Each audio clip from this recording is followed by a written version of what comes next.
bullets. These are missiles, yeah? These are fucking missiles. I'm 100% this is, yeah? We're going in here 100%. I'm going into this fight 100% Conor McGregor. Not 92. 100% Conor McGregor. So it has to be really meticulous. We were right there with the last one. As a unit, we do it, right? And he wanted on the White House. Now, for Conor McGregor to be on the White House, Conor McGregor wants $100 million and he wants 100 golden visas. So Conor's essentially saying, you need me on the White House and you're going to pay to get me on the White House. To do something that 745 people would do for free. He's essentially asking for $200 million. Conor on that stuff, man. Conor McGregor just announced he's training harder than he has in years, and the reason why is absolutely wild. We're talking about a potential fight at the White House itself.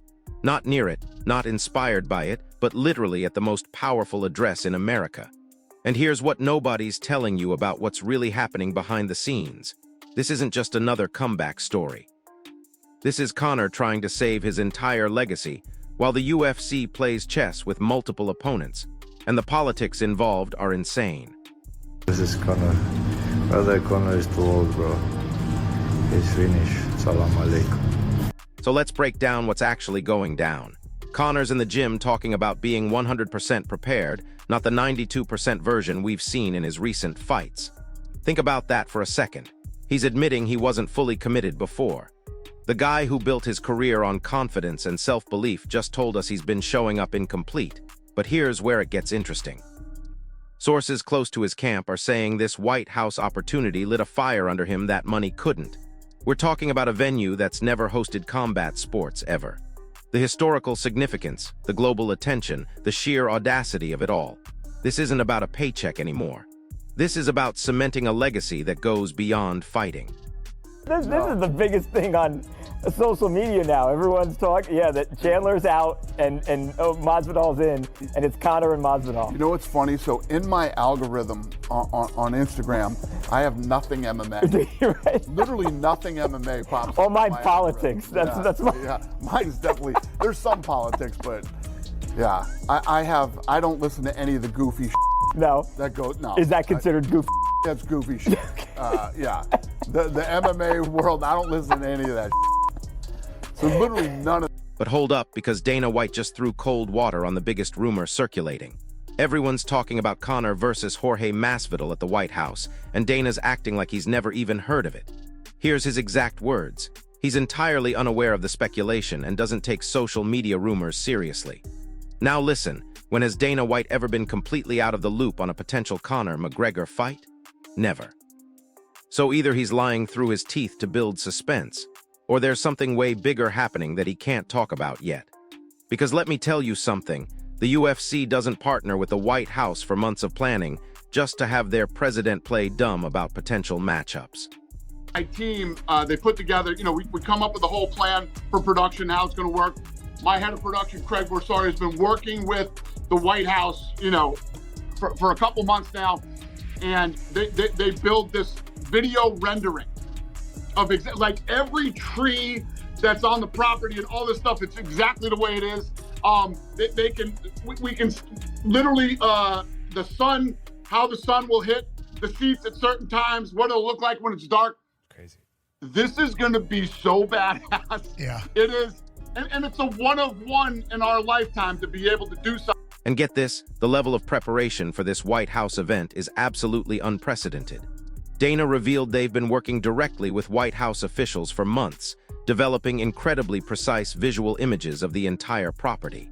They're analyzing everything from how the grounds are laid out to how natural light will affect the seating and atmosphere.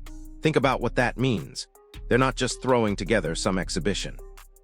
This is a full-scale production that requires presidential approval, Secret Service coordination, and logistics that have never been attempted before. The fact that they're investing this much time and resources tells you this is happening, regardless of what Dana says publicly. Look at Jorge Masvidal and the career that he's had. And then you remember, Jorge Masvidal has been a massive supporter of Donald Trump.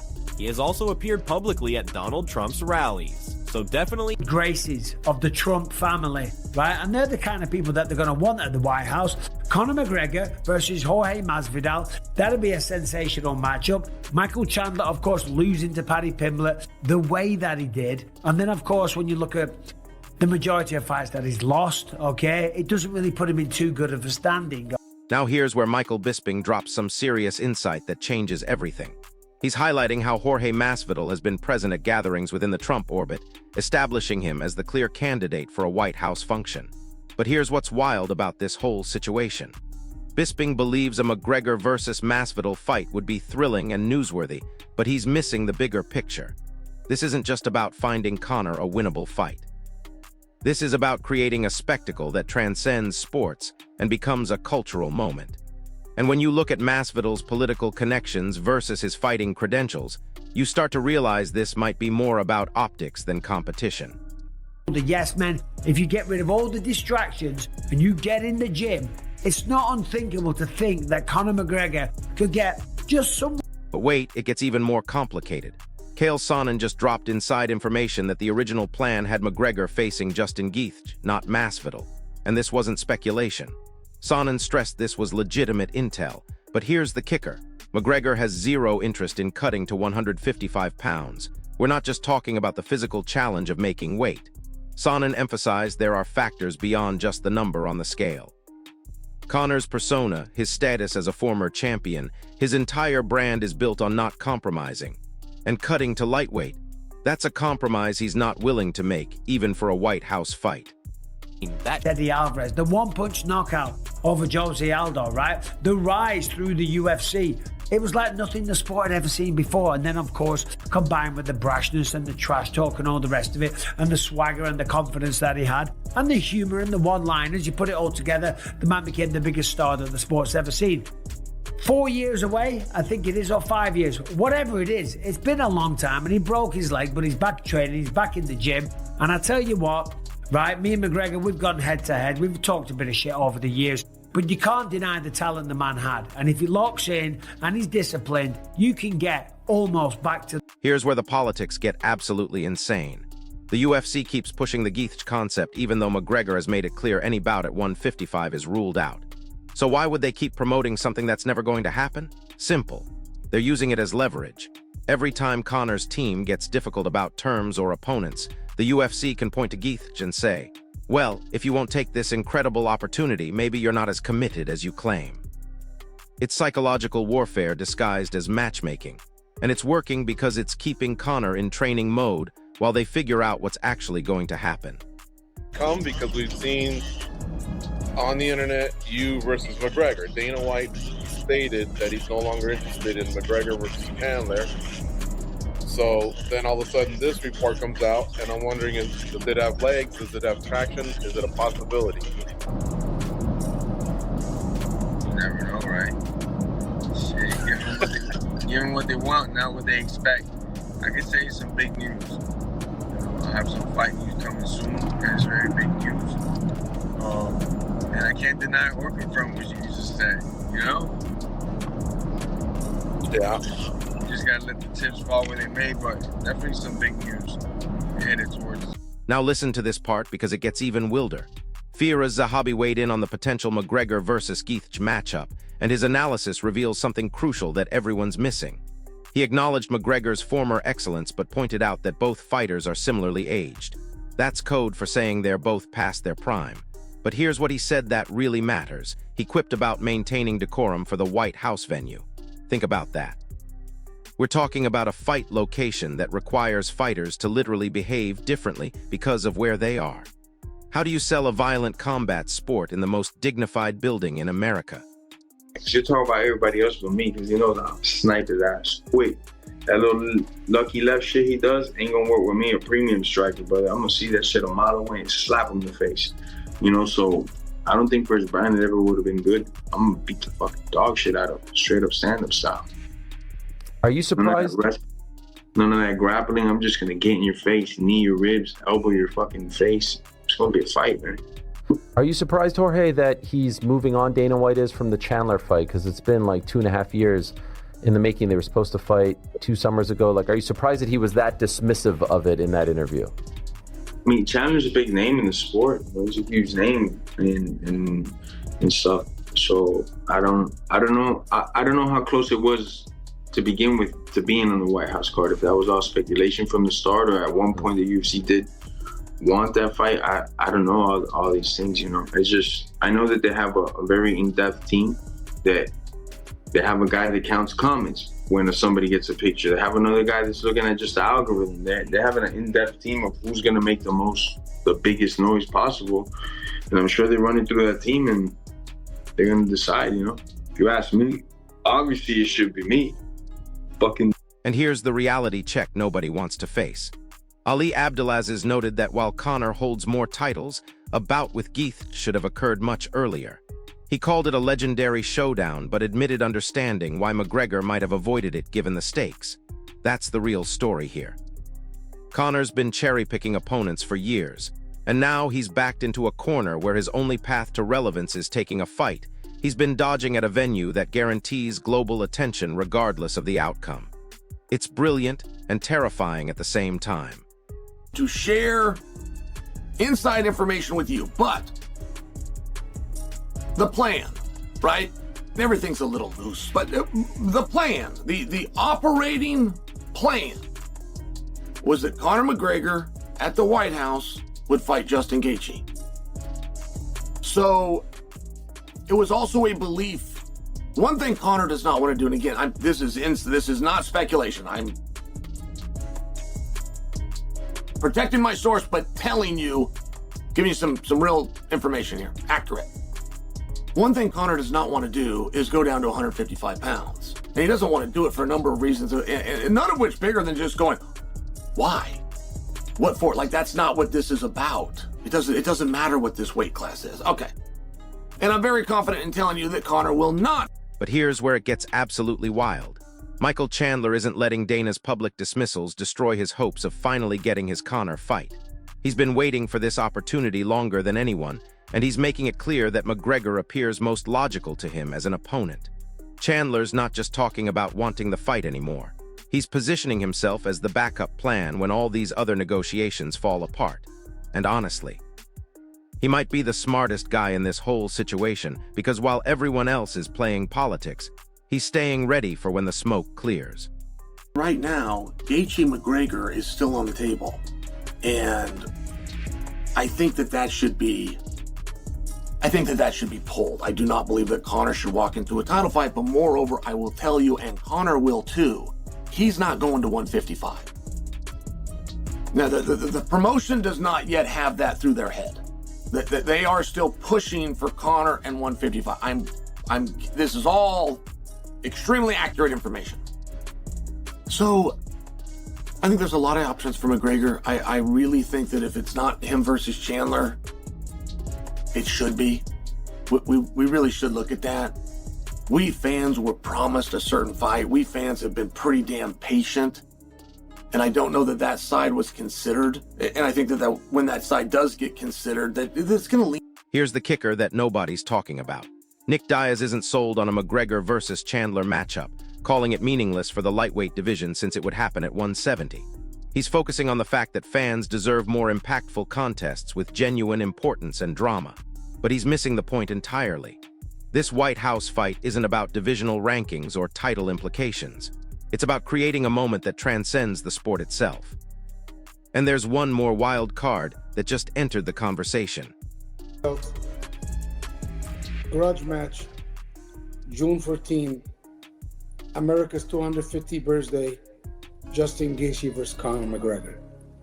What about that? You think it's just so many possibilities, man. But you understand, America's birthday, bring an Irish drunk guy to the White House, make sure he doesn't have any drugs on him or cocaine, fight Justin Gaethje, fight Conor, been running for all his life, but I think right now Conor's, I think right now he doesn't have options, or he can do whatever he wants, but I would love to see this fight.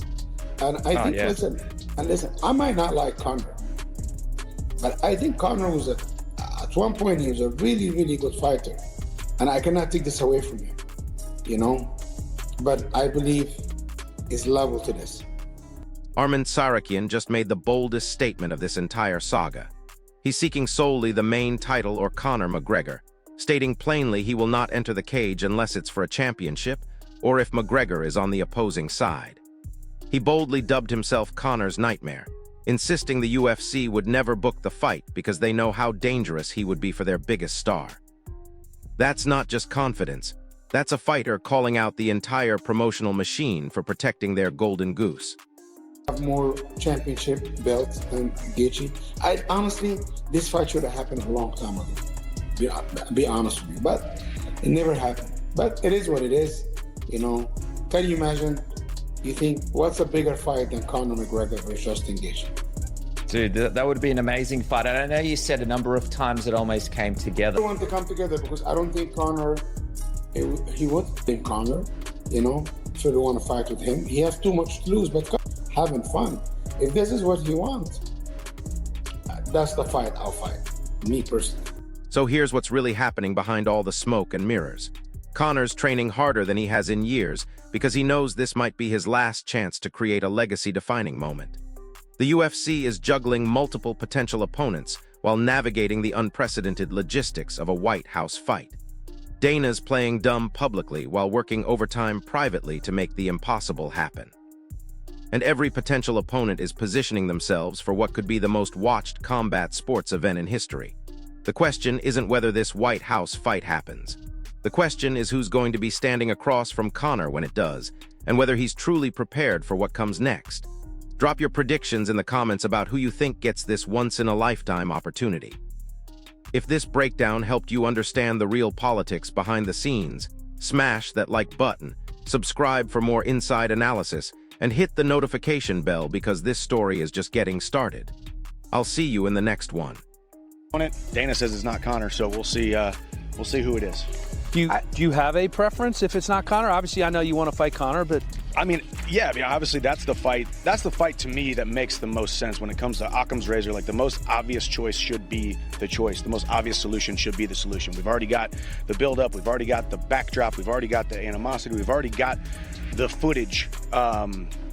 But with that being said, if it's not him, I mean, I think I've kind of gotten into a point too where there's this rejuvenation also where you're like, hey, obviously I've had my sights set on that. And if that's kind of the letdown and that doesn't happen, man, like I want big fights. I want to get back in there and fight a top guy. I want to go get back in there. I don't think my last performance was indicative of my actual skill set and my fire and my passion for the sport, just for some outside circumstances. But man, I don't have a preference, but I want a big fight, you know? So we'll see what happens in March. Max versus Charles. Freaking Arman's out there always talking about people. That's true. But I mean, these are not fights that I necessarily deserve, right? We're in this sport where you're like, hey man, you just lost your last fight. You can't go out there and fight number 2 next. But man, I just hold it like this. Whatever comes my way, comes my way. But hopefully Conor at the White House. Yeah. Just don't ask Dana. But here's what nobody's seeing while everyone's focused on opponent speculation. The real story is happening in the background with international broadcasting rights, and the numbers are absolutely staggering. We're talking about a fight that could potentially reach over 2 billion viewers globally, making it the most watched combat sports event in human history. Think about that for a second. The Super Bowl averages around 100 million viewers. This White House fight could potentially do 20 times that number because you're combining American politics, Irish star power, and the mystique of an event that will literally never happen again. And here's where the financial implications get completely insane. Industry insiders are whispering about pay-per-view pricing that could hit unprecedented levels. We're not talking about the usual $60 to $80 range. Sources are suggesting they might push this to $150 per buy, maybe even higher, because of the historical significance and production costs. When you factor in Secret Service coordination, specialized security equipment, and the logistical nightmare of transforming White House grounds into a fighting venue, the overhead is unlike anything the UFC has ever attempted. But wait, it gets even more complicated when you dive into the legal framework. The White House isn't just a residence or government building. It's a symbol of American democracy with specific protocols that have never been tested for combat sports. Legal experts are having to create entirely new precedents for everything from liability insurance to medical emergency protocols. What happens if a fighter gets seriously injured on White House property? Who's responsible? How do you handle blood cleanup in a building with that level of historical significance? These aren't just logistical questions. They're constitutional law mysteries that are being solved in real time. Here's the part that's blowing my mind about Conor's training approach. Multiple sources from his Dublin gym are reporting he's completely overhauled his preparation methodology. We're talking about bringing in specialists he's never worked with before. Cognitive performance coaches, political etiquette trainers, even historians who are educating him about the significance of the venue. This isn't just physical preparation anymore. Conor's literally studying presidential history and White House protocol because he understands this fight transcends sports. He's preparing to represent not just himself, but Ireland on the most prestigious stage imaginable.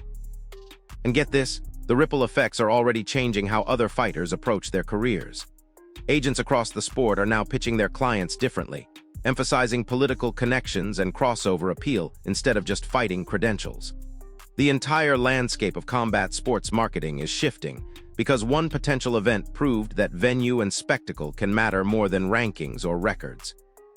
We're witnessing the birth of entertainment first, sport second booking philosophy, and it's happening because Conor McGregor might throw punches in the Rose Garden.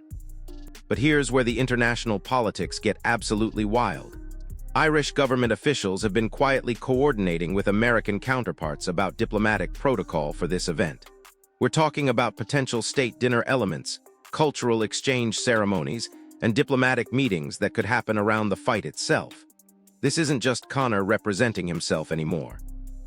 He's potentially carrying the hopes and international reputation of an entire nation into what could become the most politically significant sporting event ever staged. Now listen to this because it changes everything about the opponent selection process. The Secret Service has reportedly been conducting background investigations on every potential fighter, and their findings are influencing who gets considered. We're not just talking about criminal history checks. They're analyzing social media posts, political affiliations, international travel patterns, and even family connections. Jorge Masvidal's Trump rally appearances suddenly make perfect sense from a security clearance perspective. Justin Gaethje's clean record and All-American persona fits the venue requirements. Every potential opponent is being evaluated not just as a fighter, but as someone worthy of stepping foot on the most secure property in America. Here's the kicker about Conor's weight situation that nobody's discussing properly. His refusal to cut to 155 isn't just about physical comfort or competitive advantage. Industry sources are revealing he's concerned about how weight cutting would affect his appearance and performance on such a prestigious stage. Think about it from his perspective. This is potentially the most photographed and analyzed fight of his career. Every angle, every moment, every exchange will be scrutinized by not just fight fans, but political commentators, international media, and historians. Looking depleted or performing poorly due to a difficult weight cut could damage his legacy permanently. But wait, there's another layer to this that's even more fascinating. The UFC's insurance companies are apparently going through unprecedented evaluation processes for this event. We're talking about coverage requirements that have never existed before because the venue creates liability scenarios that don't exist anywhere else in combat sports. What if property gets damaged? What if the grounds are affected? What if something happens that creates an international incident? The insurance premiums alone are reportedly costing more than some entire fight cards. And that's before considering the specialized medical teams and emergency protocols required for a White House event. And here's where the timing becomes absolutely crucial. Political insiders are suggesting this event has to happen within a very specific window to avoid conflicts with other presidential obligations, international summits, and security concerns. We're not just talking about finding a date that works for fighters and broadcast partners. This has to align with presidential schedules, congressional calendars, international diplomatic commitments, and security assessments that change constantly.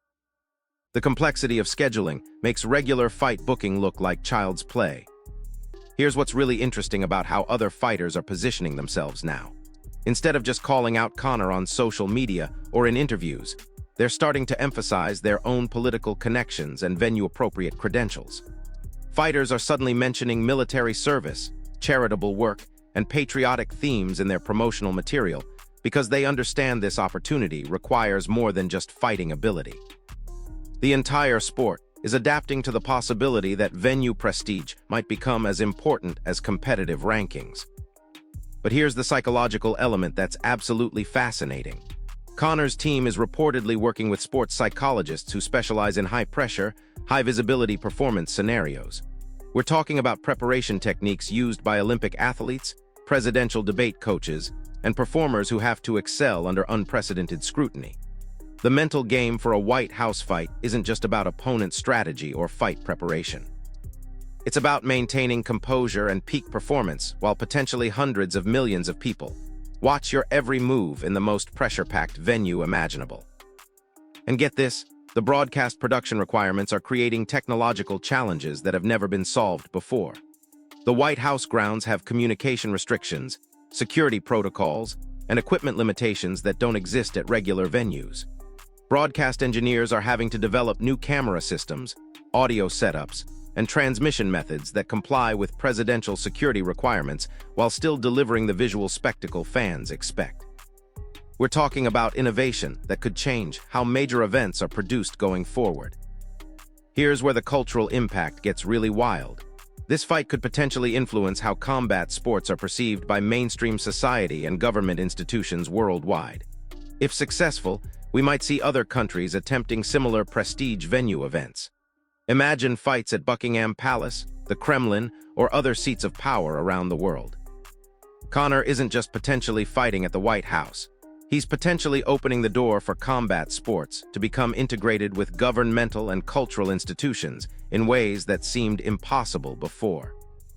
But here's the reality check that nobody wants to acknowledge. All of this unprecedented preparation, political coordination, and logistical complexity means the pressure on Conor to perform is unlike anything any fighter has ever faced. He's not just representing himself or even his country. He's representing the entire concept that combat sports belong in the most prestigious venues with the highest levels of cultural significance.